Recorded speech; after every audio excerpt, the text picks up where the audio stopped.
అభివృద్ధిని అడ్డుకుంటే ఆగమే. ఒక ఇల్లు కట్టాలంటే అప్పటిదాకా ఖాళీ జాగా మధ్యలో ఉన్న చెట్లు కొట్టాలి. ఆ జాగాలో రాటు రప్పలుంటే పగల కొట్టాలి. అలాంటప్పుడు ప్రకృతి విధ్వంసం అనుకొని వెనక్కిపోతే మనకి ఇల్లెట్ అవుతుంది, మనిషికి నీడెట్లా దొరుకుతుంది. ఒక ప్రాజెక్టు కట్టాలంటే, ఒక కాలువ తవ్వాలంటే అక్కడి భూములను సేకరించాలి. ఆ స్థలాల్లో ఉన్న అడ్డంకులు తొలగించుకోవాలి. అలా చేస్తే మా భూములు పోతాయని రైతులు మన్నబడితే, ప్రకృతి విధ్వంసం అంటూ అక్కడ ఉన్నోళ్ళంతా గగ్గోలు పెడితే ప్రాజెక్టులు పూర్తయితాయా? మిగతా రైతుల చేళ్లకు నీళ్లు వస్తాయా?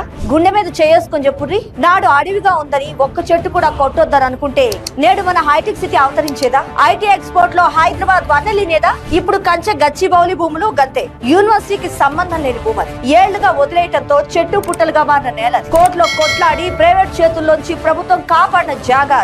ఆ స్థలాన్ని రాష్ట్ర అభివృద్ధి కోసం వినియోగిస్తుంటే అడ్డుకోవటం అసలు ఎంతవరకు సమంజసం? ప్రతిపక్ష పార్టీల స్వార్థ రాజకీయాల కోసం ఫేక్ ఏఐ ఫోటోలు, వీడియోలు క్రియేట్ చేసి స్టూడెంట్స్ ని రెచ్చగొట్టడం అసలు ఏ న్యాయం? సాక్షాత్తు ఓ కేంద్ర మంత్రి ఏకంగా అక్కడ ఏనుగులున్నాయంటూ ఏఐ వీడియోలు షేర్ చేయటం అసలు ఏం నీతి, ఏం సంస్కారం? అంటే మేం చేసే సంసారం పక్కోడు చేస్తే అది వేరేనా? ఇలా ప్రతిపక్ష పార్టీల ఉచ్చులో పడితే అసలు ఎవరికి ప్రమాదం? గిట్లా అభివృద్ధిని అడ్డుకుంటే రాష్ట్ర పురోగతి ఎలా సాధ్యం అవుతుంది?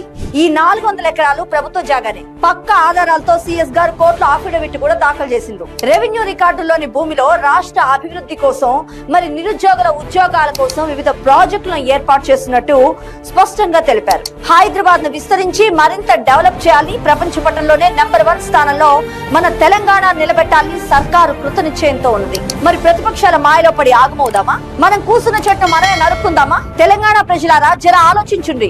ఏది నిజం, ఏది న్యాయం, ఏది నీతి? ఇక్కడ సర్కారు భూముల్ని కాపాడాలనుకుందెవరు? అవినీతి గద్దరెవరు? మరి గత 10 ఏళ్ల సంధిగా బీఆర్ఎస్ ఏం చేసినట్టు? అసలు నిజమైన చిత్తశుద్ధి గల నాయకులు ఎవరో ఇప్పటికైనా ఎరికేనా? ప్రజలు ఎన్నుకున్న ప్రజా సంక్షేమ పార్టీ కాంగ్రెస్ పార్టీ అని ఇప్పటికైనా నమ్ముతారా?